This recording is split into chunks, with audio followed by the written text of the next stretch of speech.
Hi there, and welcome to the second season of the Humans and AI podcast. In this podcast, we dive into the real-life stories of the top leaders and entrepreneurs within the artificial intelligence, high-performance computing and data center space. These people truly are at the top of their game. We have honest and authentic conversations with all our guests. We'll chat about their career journeys, the highs and the lows, and the lessons they've learned from the mistakes they've made, and the victories they've celebrated along the way. It's all about sharing their experiences and knowledge. We talk about the company they're currently in and how they see the future of the space. So if you're looking for practical advice from people who've walked the same path, or just a little inspiration, you're in the right place. We're going to be releasing new episodes every Thursday, so make sure you stay tuned. Hi Ash, good to have you here. How are you doing? Pleasure, good, thank you.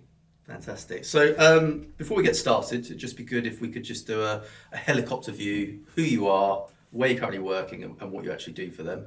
And then we'll take it back to the beginning if that's all right. Yeah, of course. So Ash Patel, SVP of Business Operations for Nscale.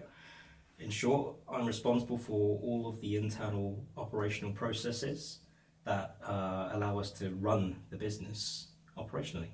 Fantastic, perfect. Right, so obviously you and I have known each other for a long time now, probably over 10 years, I think. So 15? Probably 15, yeah, we're just getting old. Yes, you just haven't learned to count yet. Well, that's that too. So obviously we've seen the industry change an awful lot. So working for Nscale, Neo Cloud organisation, we've been around obviously before Neo Clouds, as the term is, actually existed. So you started out, if memory serves, as an engineer in the networking space. So let's just take it back a little bit to how you got into IT, why you got into IT, and then we'll work our way back to now, if that's all right. Yeah, that sounds great. Yeah, cool, I'll let you go. So, well, just before engineer, actually, I was a teacher. So I used to teach at Uxbridge College. Down the road. Yeah, very much down the road. Started off with IT and then moved into sports science. Very quickly learned that I wasn't going to earn a lot of money doing it. Yep. So plan B kicked in at that point. Couldn't afford to go to university, which is why I went down the teaching route. So it was very much a case of, well, what do you do now? You're an 18-year-old kid, started to learn how to be a teacher and do the qualifications funded, etc., etc. Quickly realizing that the next 3 years of your life are actually not going to fund the remaining years of your life, let alone the immediate 3 years of your life, I guess. So I took some drastic action, which my family were very much not happy with, quite frankly. I went and worked for an organisation that allowed me to climb 150 metre high towers for the RAF, risking my life building very large wireless networks in the most remotest of places across the globe. That sounds absolutely terrifying. It was. Yeah, it was. I wasn't a very good climber at the beginning of that anyway. I bet you were by the end. By the end of it, yes, very much the case. So yeah, that's the beginning of the IT side of it, really. So I went in and learned the hard way how to build networks, wireless networks specifically, before Wi-Fi was really a thing. Mm-hmm. So when we talk about we've been here and things have changed a lot. I've probably been through 5 or 6 evolutions of technology. Yeah. Before phones were really a thing, and then we can't live our life without our phone now, can we really? We're starting to show our age now, but yeah. Yeah, totally. I remember, the Nokia 3210s. Yep. Yeah. So that you couldn't really do much with them, but literally from that era all the way through to the birth of Wi-Fi, and now that's the norm of communicating and understanding information through the wireless channels, which we kind of take for granted now because that wasn't the case that long ago. We're all wired all over the place. So building these very large wireless networks was massively innovative at the time. Yep. People thought we were very crazy. And you went from being an engineer to an architect pretty quickly in that sense. I think it's a while. So I learned the basics of how to network, and then from that very quickly moved on through the training programs that they have on understanding how to architect the wireless networks, but also do it in an environment that's incredibly pressured. Yep. Coming from an Indian background, it's also not necessarily the environment that is kind of the norm for someone of my background, so it comes with its challenges. So you kind of learn the hard way across everything whilst trying to do a job, learning new skills, becoming an architect, and then becoming a very good architect that you can then take those skills and sort of move on in life with. And you did, because I think you did something very smart. You moved into sales, didn't you, pretty quickly? So you've done the technical bit, understand what it is to be an engineer, to design a solution, and then that equipped you to go and actually start selling it, so to speak. Yeah, it's more needs must, I would say, as opposed to intelligent, thought-driven processes. It was very much a case of once, I did a stint working for the RAF over time. Very quickly came to an end because I had an accident. I fell off one of the towers, and realised that that wasn't going to be climbing towers again. I thought you said you become a very good climber. I did, yeah. A storm came in, and I don't know if you know physics, but if you're on a massive metal tower and there's thunderstorms around you, it's not the smartest of ideas. Yeah, I won't be there. So we had to quickly come down, and over time the towers build up with bird poop, and so when it starts to rain, it just becomes very, very slimy. Another reason not to do it, but yeah, okay. Yeah. So coming down very quickly, we slipped, and there's always two of you, a lookout and the person doing the actual configurations. But we both fell, and then I don't really remember much after that. But other than coming to the realization after recovering that I wasn't going to be climbing towers again, and I needed to make some money, so I set up a small business. Helping customers move to the cloud, because the fundamental principles that I'd learned through that process was around multi-tenanted architecture, shared resources, and all the wonderful things that public cloud gives us today that back then was massively strange to the world of IT. Licensing and on-prem infrastructure was the norm. Yep. And anyone who had a startup at the time trying to build an infrastructure, it was very expensive. So I focused on helping those startups utilize shared resources, building multi-tenanted architecture, reasonably successful at that. And then along came Insight, because Insight wanted to build a cloud business, and I'd already done that. So they gave me the opportunity to really grow and scale, and then personally develop. So you did, I think you were BDM if memory serves, and then you moved in and around the cloud practice, I think, for Insight, which is actually where we professionally met the first time in Uxbridge. We did, yes, that's correct. So, with my last company. So I remember doing some hiring for you there. So you built that cloud practice, and then, what was the biggest challenge around that role? Because obviously working for Insight, well-known business, a new function, taking on board what is public cloud and, driving that growth in the organisation. Easy, challenging? Hardest job I've ever had in my life. Really? Even compared to the climbing towers, quite frankly. Insight it's a work hard, play hard environment, or at least it was then. And you learn very quickly whether you're going to survive, and that's probably the best way to phrase being successful at Insight, is if you can survive the first year, then you've learned how to be a grafter, you've learned to understand data-driven decisions, you've learned to understand that it's a commercially focused entity first and foremost, and so it's goals, targets, KPIs, MBOs, and everyone is measured on those, irrespective of how good you are. If you're only as good as your last set of numbers, essentially.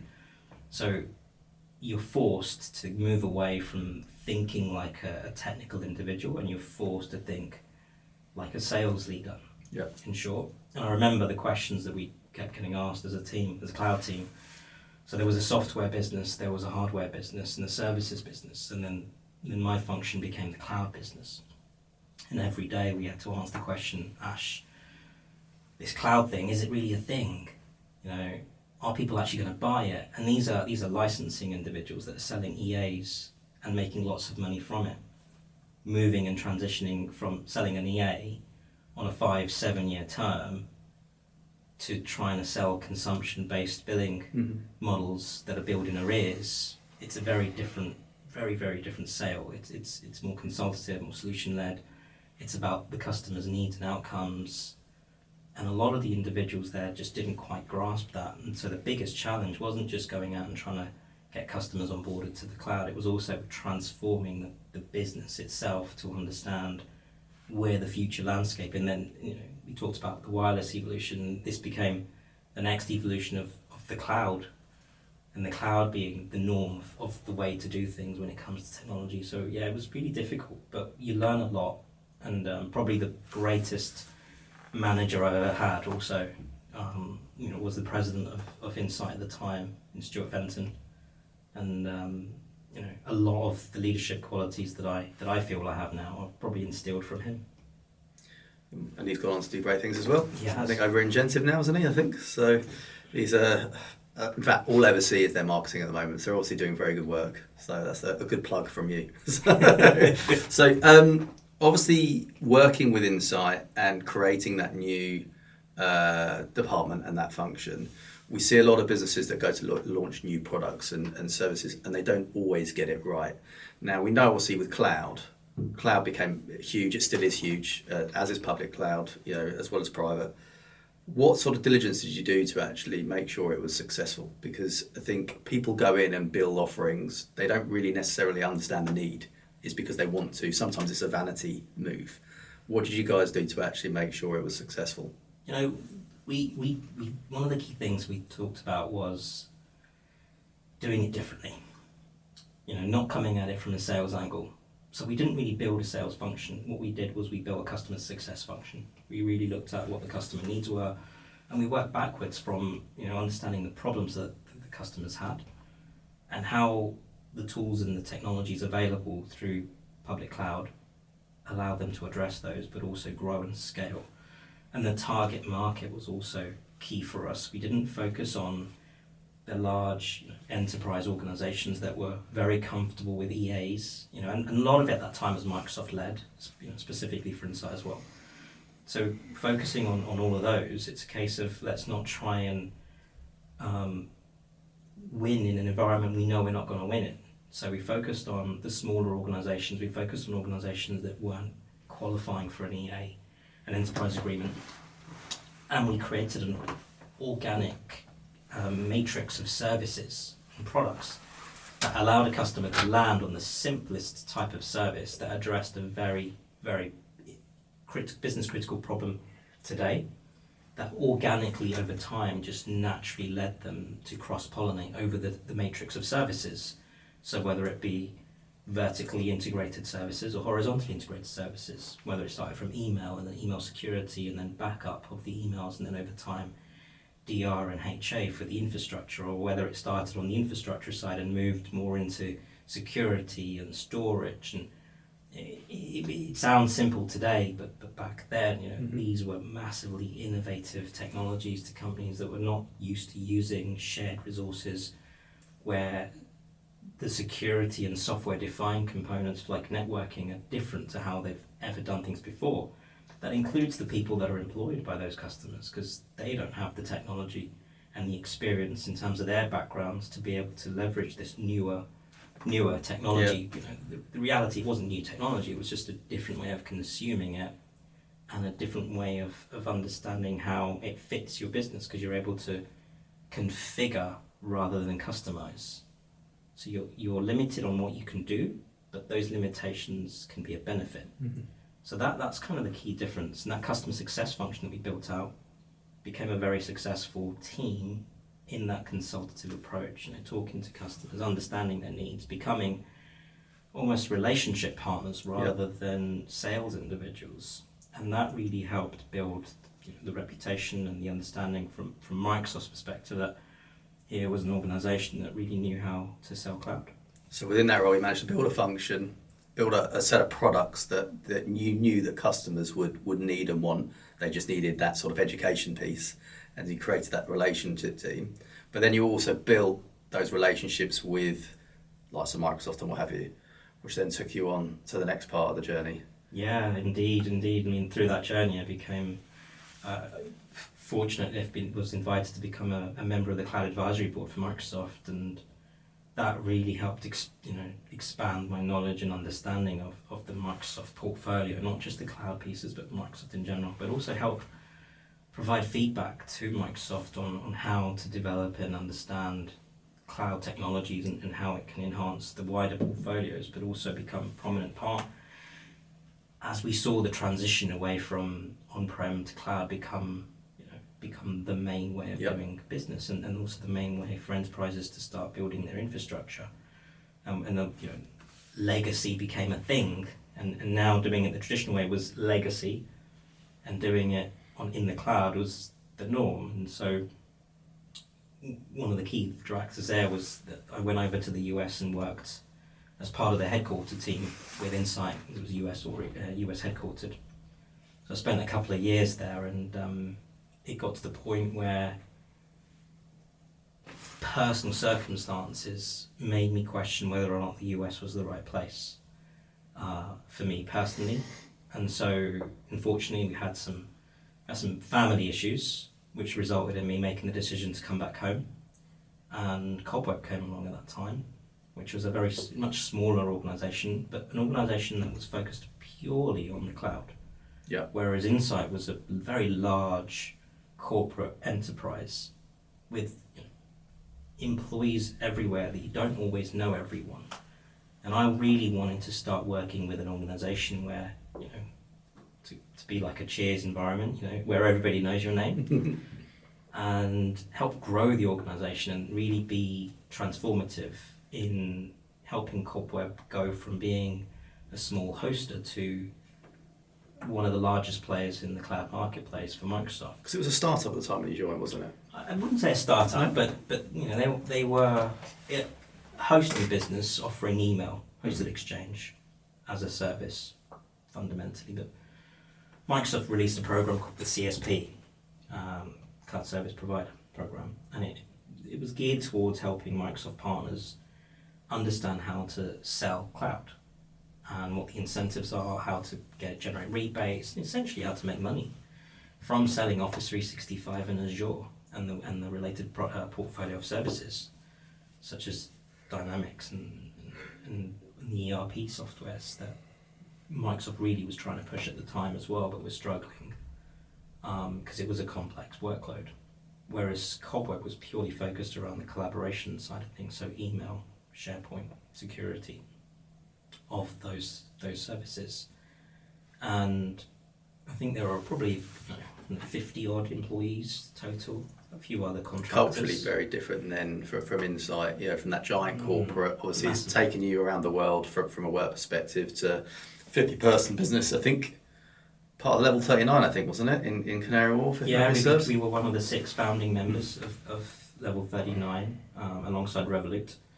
Yep. We always used to fight them for office space, but we failed miserably on that one. But it was a good office space. Because you had a transformational role there, didn't you? So part of your role was, I guess, to mature processes and help them sort of scale, I suppose. Yeah. What was the biggest challenge from going from that large corporate to a small 50-person business going through growth? Resources. Yeah. Yeah, resources and mindset. With Insight, it was very much, like I said, it was about numbers. Mm-hmm. You learn to work hard, play hard. You're in the office 7 a.m, you leave at 10 on end of quarter days. So it's very much about the number. Whereas with Cobweb, that mindset wasn't quite there with all of the team. There was a commercial team there that were really driving that, but the culture of the sales-driven culture wasn't really there. And it also felt like a small family. Everybody knew everybody. It was down in Fareham, so we're not talking city culture either.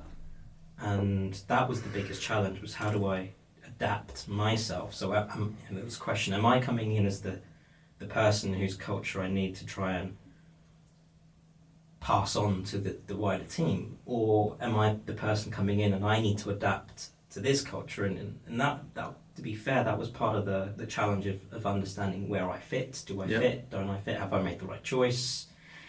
I came in off the back of a lot of success with Insight, with a bit of hype off the Register article that came with it, and the reality was I struggled working in a smaller environment, mm-hmm.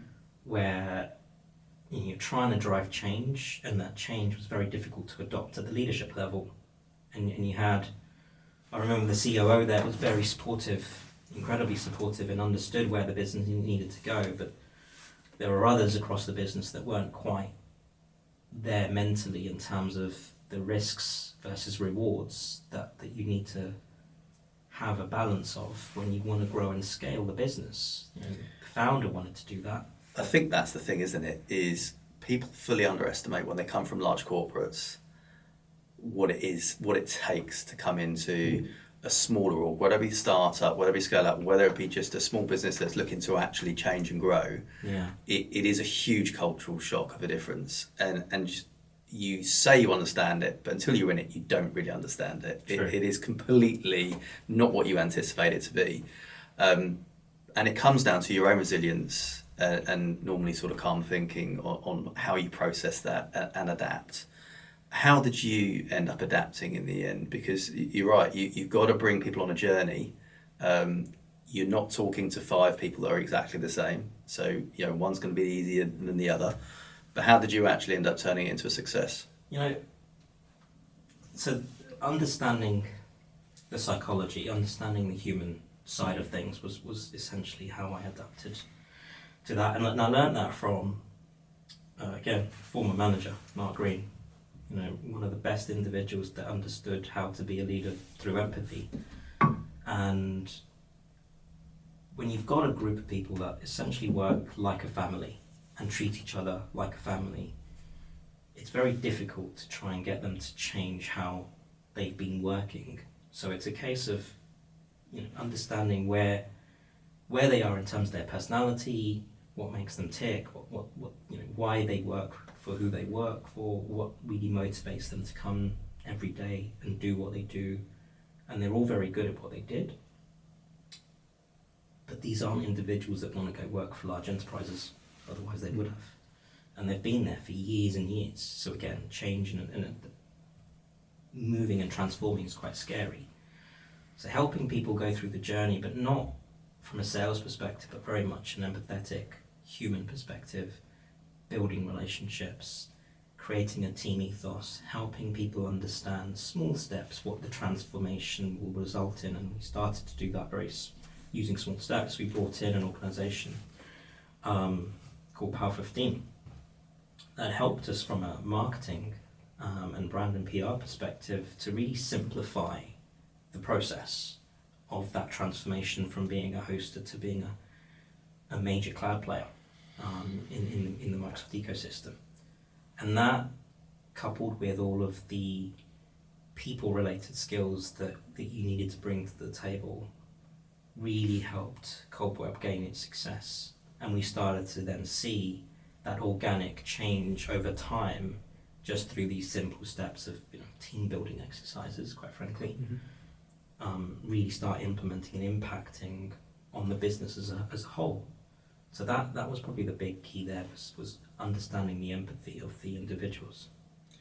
It's a journey, it's a process. So you did that role, you moved it forward, then you moved into more the alliances space. So you already had that relationship with Microsoft, you worked with them over the years, and then you worked for both, I think it was Rackspace first, and you also worked for AWS too. Correct. So you've built the 2 biggest players. I mean, some might argue GCP, but AWS as you're in the cloud space, moved into alliances, having not officially worked in alliances before, but always having relationships, with the cloud vendors.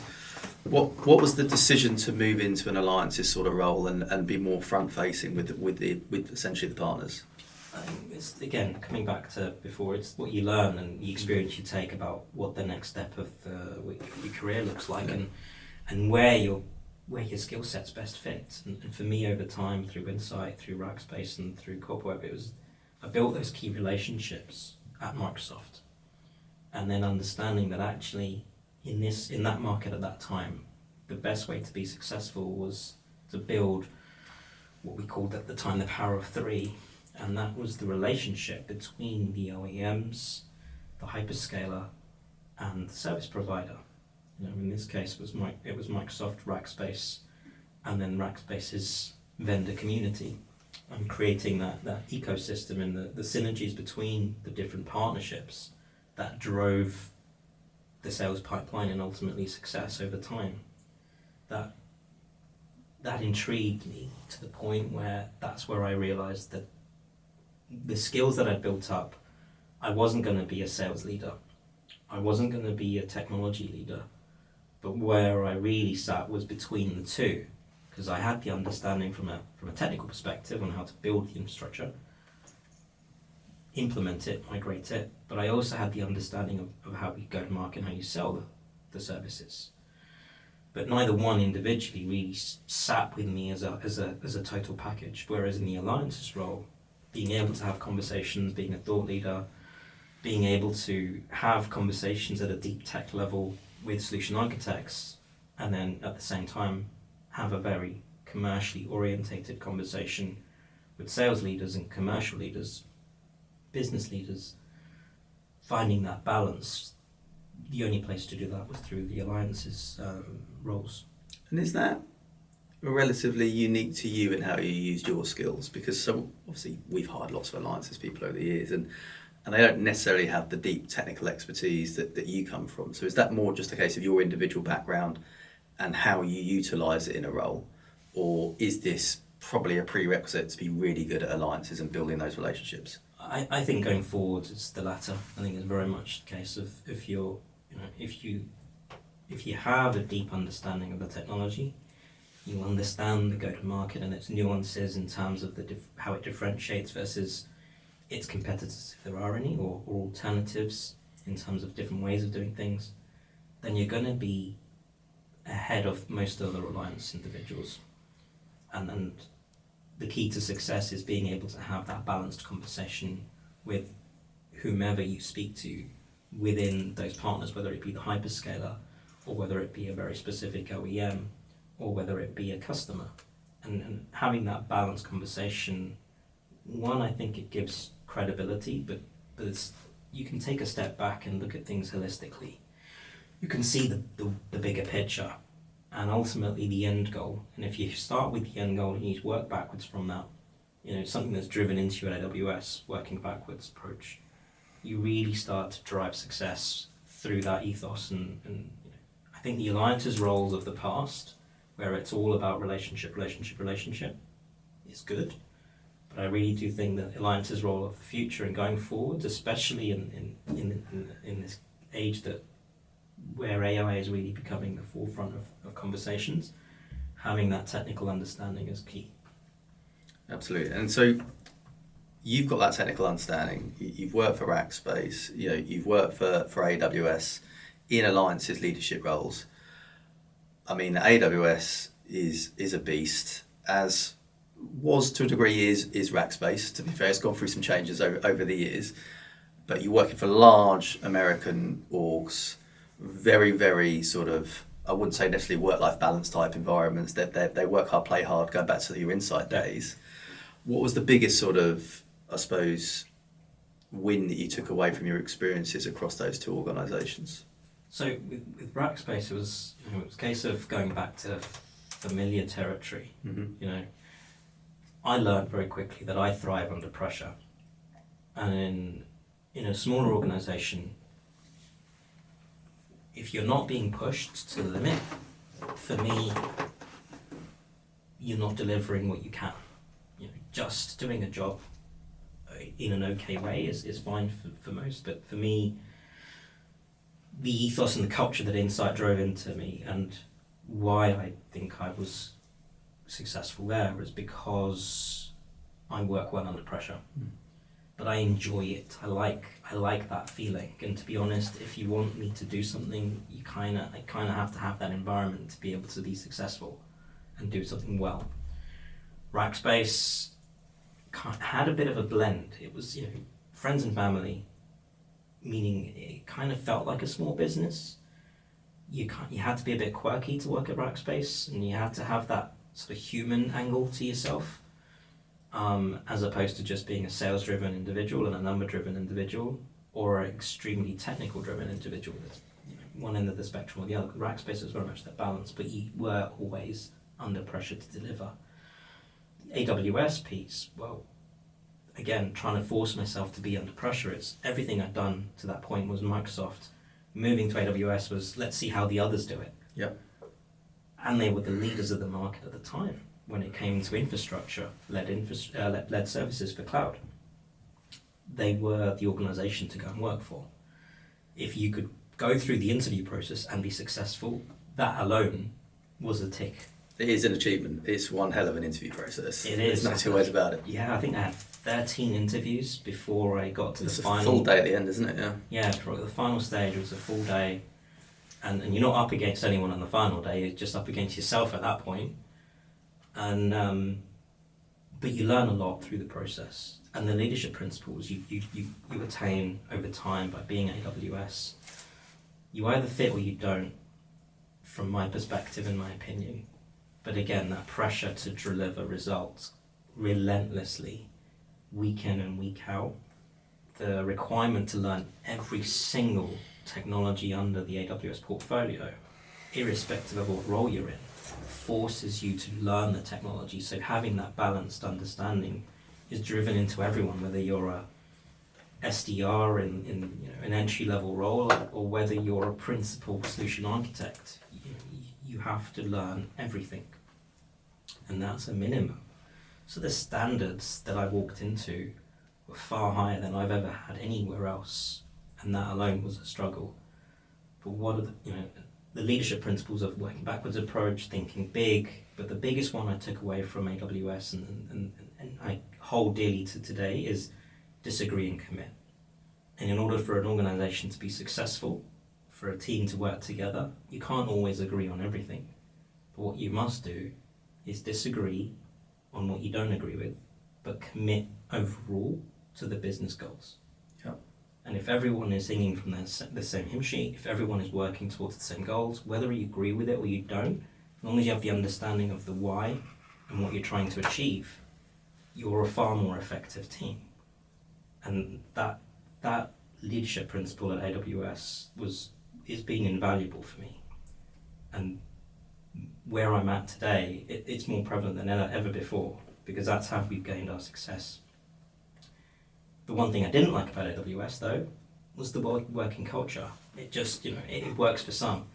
If you are a single individual where work is your priority and you have nothing else, which is where I was at with Insight in terms of my life, it works great because that's what's demanded of you. You put AWS first and foremost. But if you have others around you and work is not necessarily the most important thing in your life anymore, then it becomes a struggle because it's not the most important thing in your life anymore. It becomes a means to an end as opposed to its life. It's funny, some people do last in it and they do quite a good tenure. Others tend to sort of jump out at the share cycle or something like that. And obviously with AWS now they're changing 5 days in the office for the majority. It is a different business. It's a great thing to have on your resume or your CV. And it gives you a great overview of public cloud. Like there's no two ways about it. And you obviously could class yourself as at one point certainly a public cloud sort of expert, having worked with two of the main ones and certainly knowledgeable about it. You've then made a decision to jump into the neo cloud world, back into sort of private cloud. You basically put a great group of people together. Engineering capabilities, commercial capability. And there was a lot of successes that you could take away from it. And obviously you learned about a completely different thing, outside of the public cloud. You came back into private cloud, high performance compute, the NVIDIA ecosystem and the different programs there. Yeah. And that has given you some incredible experiences and knowledge to move into what is now Nscale as the SVP or VP of Ops. SVP of Business Operations. SVP of Business Operations. Let's give a bit of a deeper dive into Nscale, what you guys are doing, the problems that you're trying to solve. Yeah, no, very much the case. So fundamentally, Nscale is a provider of GPU as a service.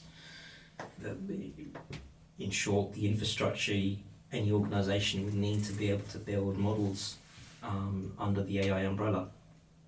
So whether it be inferencing, training models, computer vision, LLMs, and others. The key differentiator for us is that we have a fully vertically integrated stack. So from the data center to the plumbing, PM&E, how the data center runs and operates from a very sustainable perspective, to then the infrastructure that then sits in it. So the hardware, the servers, the software, the orchestration there, the software-defined networking, and all of the applications and services that we can then deliver on the top end. So the fact that we're able to offer that entire stack means that we're able to provide a more bespoke, customized offering based on your needs, and at the same time, we then have the public cloud iteration of that as well. But because we're able to balance the two, we're able to deliver services to the market that aren't quite being able to be addressed by the hyperscalers of today. So you've got data centers in the Nordics that you own. You've got co-location facilities as well. You're vertically integrated. In terms of where you're taking the business, obviously this time last year, not sure it existed, or it was very small. Certainly you weren't there. You joined in April, May time, I think it was. Correct, yeah. Where do you see the business going in the next 12 months? It's been pretty rapid so far. It's been a rocket ship, and it's also been the best place that I've ever worked, hands down. It's the group of people that we have been able to bring together are the most skilled group of people I've ever met. But more fundamentally, the relationships that we have, the team spirit, the working culture, it's been, you have to pinch yourself, to be honest, at this point in time, because it's very rare that you find that you get to work, come to work and you get to work with people that you equally call a friend as much as a colleague. But the level of expertise, the knowledge that we can share with each other, that everyone brings, it's incredible. We've been able to work remotely across the globe. We have individuals in Australia, Dubai, North America, a team in Norway. Everyone brings their own ways of doing things, and it's been really refreshing for us to all come together. And as I said earlier, you're not always going to agree, but that disagree to commit ethos. We've got the founder that's truly inspirational, and a leadership team that are incredibly driven, highly experienced individuals that are able. We have all the building blocks of an organization that will just scale and grow. The customers that we're bringing along with us in the journey, and then the future customers that we'll look to bring on board, it's not just the infrastructure that they're benefiting from. It's all of the above that essentially becomes an extension of the customers' organizations, that they'll benefit from that team spirit, the working culture, the individuals, the expertise, the knowledge. And that's incredibly unique. So quite frankly, where can it go? We label ourselves as the AI hyperscaler engineered for AI. Potentially just hyperscaler at some point, because you call it neo cloud at the moment, but at some point it just becomes the norm. At some point it becomes legacy. But when you've got all the foundational components to be able to address today's evolution of technology, but also potentially future evolutions of technology, and that's the key. So we're pretty much set for all the different kinds of technology that are going to get delivered into the market. So who's the ideal customer, or the target customer of that, or what business should be wanting to talk to you about your capability? It's all businesses, really. Any organization that is looking at AI to enhance, improve, or whether they're looking at using AI to develop new ways of doing things. Typically, over the last few years, we've seen research institutes, academia, large-scale corporate enterprises, media players. But going forwards, in the same way that the cloud evolved and it became the norm, if you were running a high-performance infrastructure, today you do it on-prem, whereas going forwards, you'll utilise the likes of your Nscales and others out there to leverage the benefits of outsourcing the infrastructure and the software to be able to use it on a consumption-based model, because it becomes more economical, and the economies of scale make it justify the business case for those customers to be able to then start thinking more innovatively, start looking at their R&D roadmaps and utilising AI cloud for their workloads over time. So today, it's probably a handful of organisations that are specifically working in AI. If we talk about manufacturing, pharma, finance, research, academia, but really going forwards, we are talking about the startups of today that are scaling out, organisations that today aren't thinking about AI because they can't afford to, but tomorrow they could, so they will, and growing over time. I think that's it. AI is probably the bedrock of innovation at the moment in the tech world, anyway. Certainly, as I understand it. And I think if we 18 months, 2 years ago, we saw the rise of ChatGPT. Yeah. Which I think people probably struggle to remember life without it now. They use it all the time, probably because it makes life a lot easier at work. So, but it has changed, and I think the innovation is going to continue at a rate of knots.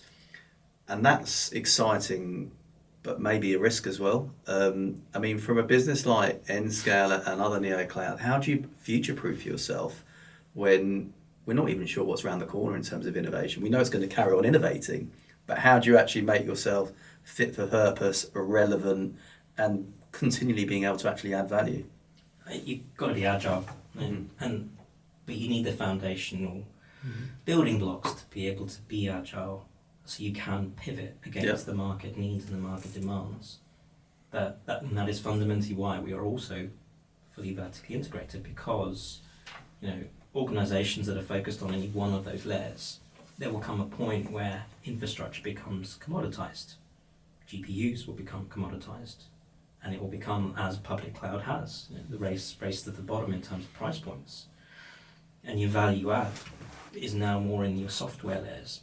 But again, if you're just a software provider, you're restricted on where you can go, because the providers in the market will be tied down to power pricing, hardware pricing, physical space, data center, so on and so forth. And those limitations, although they apply to some degree for us, they are less inhibiting for that growth and for that innovation, because we have control over those different aspects, so we can cater for any of those components if they impact negatively in the future or positively.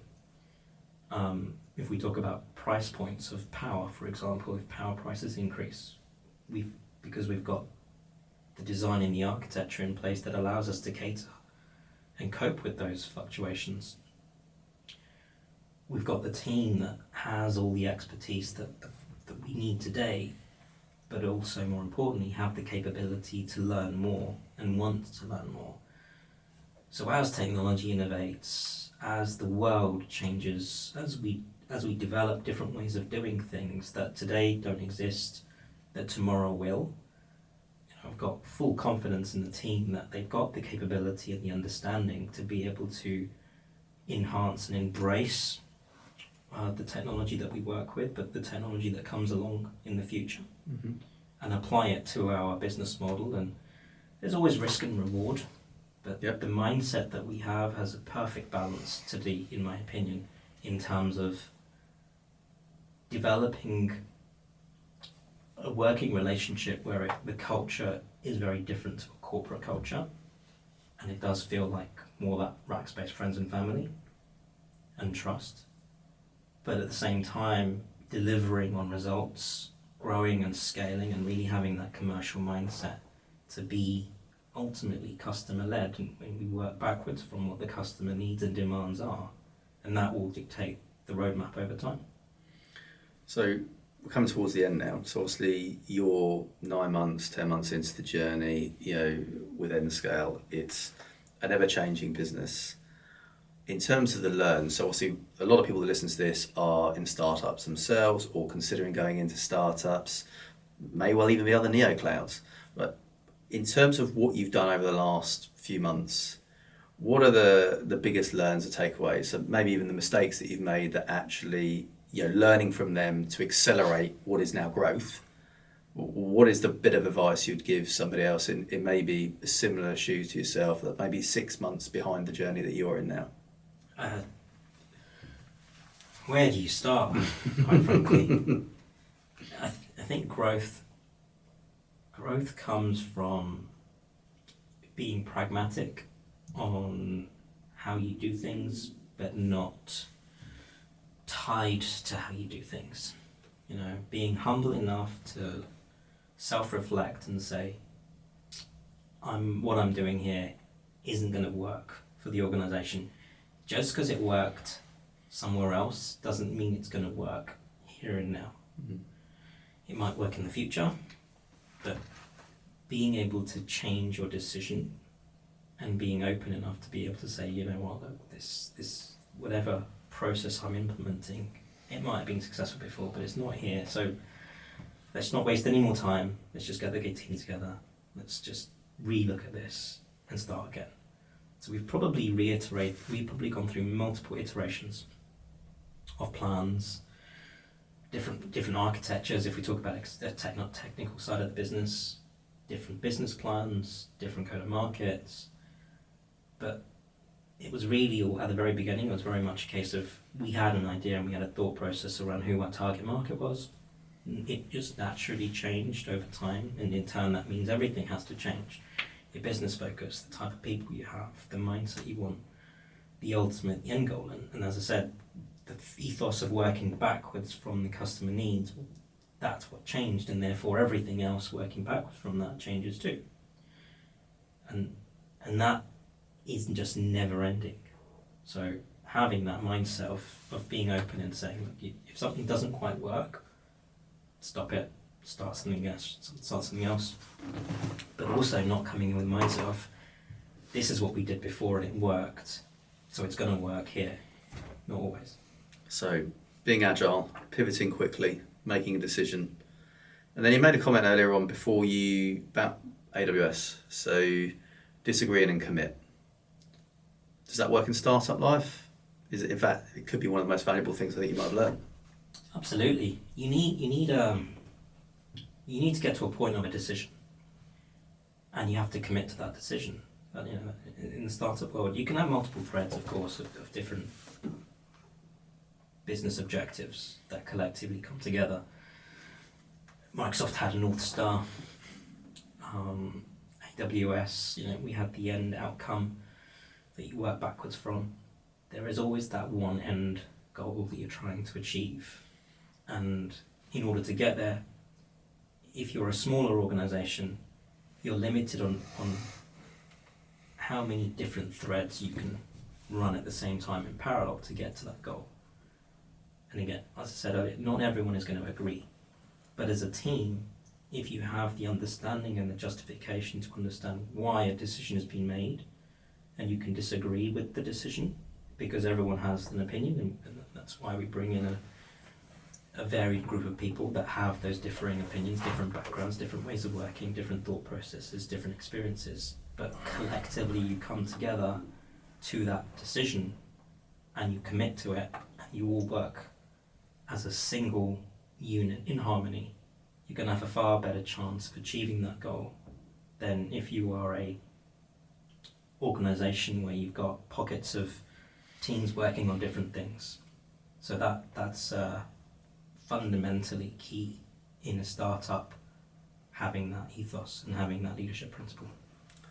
I think that brings it to a nice close. I think the thing I've learned today from you and where you've been providing value to Nscale is that technical background that you've got, combined with your ability to work in product and to work in alliances and bringing all those together. Like you say, you're not a CTO, you're not a sales leader, but you're actually the glue that brings all these different teams together because you understand all the different camps and basically paving them to move way forward.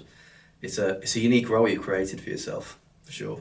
Yeah, it's thoroughly enjoyable, and the best part for me right now is a lot of that's focused internally, to our internal processes. You know, how we manage our IT, how we manage all the problems most people don't really want to deal with, and it's outside of my comfort zone. But I'm thoroughly welcoming it because, again, it's pushing me, it's pushing the team, but it's empowering all of what I'm going to label as experts across the business to go and do what they need to do, what they're best at. You know, right person for the right job in the right position. You know, we use football teams as an analogy all the time, and as a Spurs fan, that's never a good thing. Oh dear. Yeah, but fundamentally, it's a nice thought process, having the right person in the right role for the right job, and having the ability to empower those individuals by removing as many barriers to what they need to do as possible. That's the really cool part. Well, we'll have to bring you back in a year's time, I think, see how the business is going again. So I think with what you guys are doing at Nscale, it's one to be excited about for sure. Thank you. No, very pleasure. Good to have you. Thank you very much. Appreciate it. Thank you for listening to today's episode. Ash shares his extensive journey through the IT industry, from his early days as a teacher to climbing up telegraph poles and to becoming the SVP of Operations at Nscale. If you're looking for more practical advice or inspiration from those who've been there and done it, stick with us. We're releasing new episodes every week, so don't forget to subscribe to the podcast and follow us over on LinkedIn. This episode was brought to you by SVP. I'm the founder and managing director, and it's our mission to connect the very best talent to the most exciting scale-ups in the artificial intelligence, machine learning and data center space. Thanks again. See you next time.